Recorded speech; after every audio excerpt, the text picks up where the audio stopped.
Today's tech video, I'm going to show you how you can update your LG UT7300.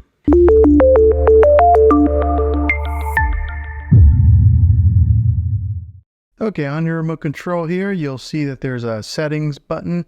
Go ahead and press on that. So it'll take you to this screen here. Over here on the left-hand side, you'll see this sidebar here. You're going to want to click on all settings, and then this picture will come up here. You want to go to support, and then right here, you'll see where it says software update. So you'll click on that. Now it gives you two different options here. One, you can click on the auto updates. That way it just automatically updates and you don't have to worry about it. Or you can check for updates here. I'm going to click on check for updates. No updates found.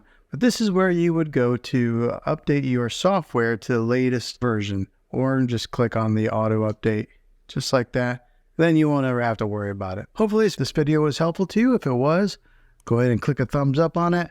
Go ahead and subscribe to my channel. I make tech videos all the time. And I'd love to have you back at the next one. Take care.